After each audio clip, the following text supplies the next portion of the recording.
Pre-injury, this was a Hokuseiho staple, a place among the 7-bout title winners. Post-injury, you don't expect to see it. And with losses like that, one suspects neither does he. The climb to salaried bliss simply can't be as fun second time around, even with healthier limbs. March saw him at least back to a place from which this scene could be remade. But standards would have to be just as high as when he swept all before him last July. Victory over September champion Fukai, who he'd also beaten last May, marked a good start, heading into this bout with a man he'd first fought and bested last July.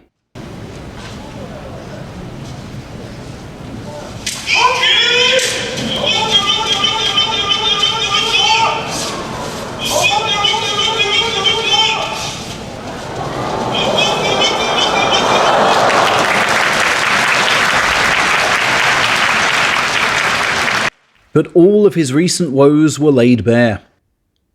Caught hopelessly upright on a barely compliant right knee, muddled arms permitting outside left then outside right, balance suspect, left leg overworked, right knee giving way. Tsushima Nada, of course, really wanting promotion for himself. Mentally, Seiho remains strong though, his wiping of past blemishes the March example.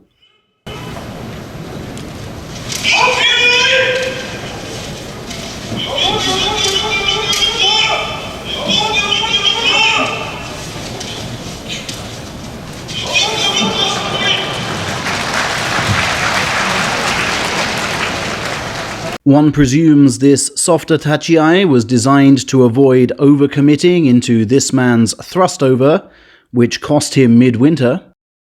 His stand-and-watch approach giving him time to pin right elbow and nudge, but only just avoiding a last-ditch tug. And then came the one we all wanted, the rematch with Orshawma, who stunned the division and beyond with this January crushdown. How would the giant respond?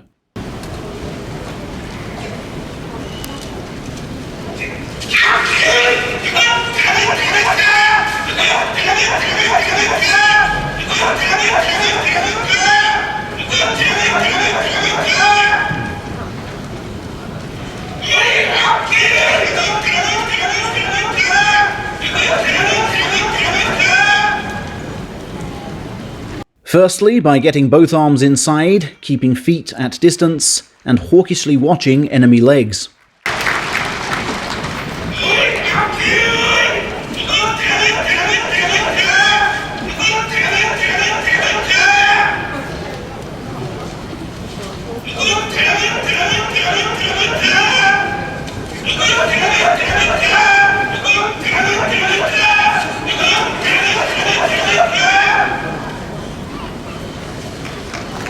Hokuseiho would not be forcing the pace, simply holding stance for as long as permitted, and calmly dealing with all energy-draining bids to break it.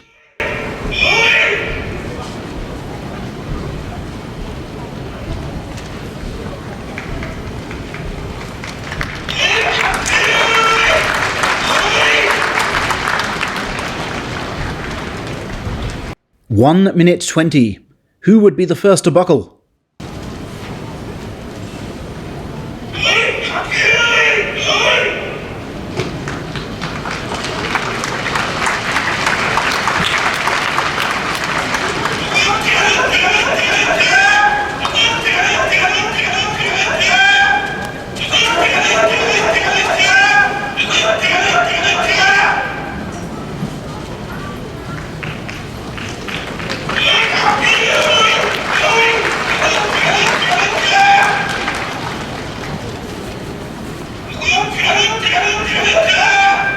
Two minutes.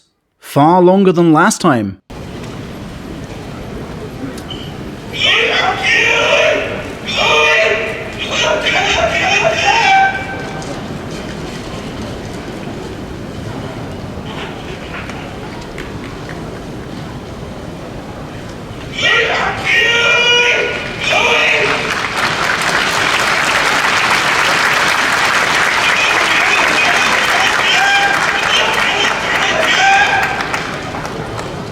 Still persevering, way past 2 minutes 30.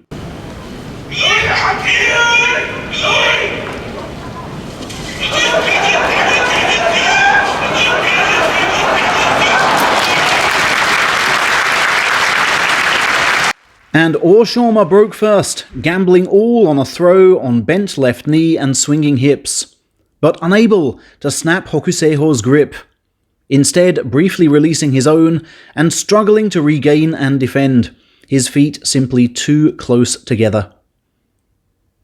For Hokuseiho, both January losses avenged. And it would get yet better.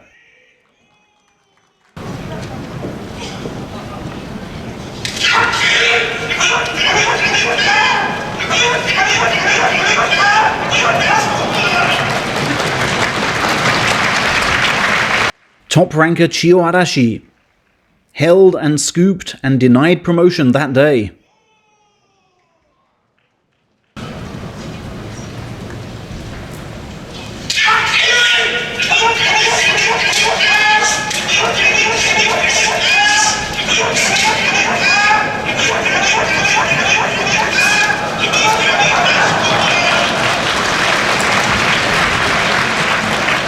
Top ranker Tochimaru absorbed, clamped and scooped for a 5th win, earning a smile from coach Arashio, suggesting he'd done enough for a raise. And by the time this match came, Hokuseiho knew victory would put him ahead of even 6-win Chiyono Umi in the promotion queue.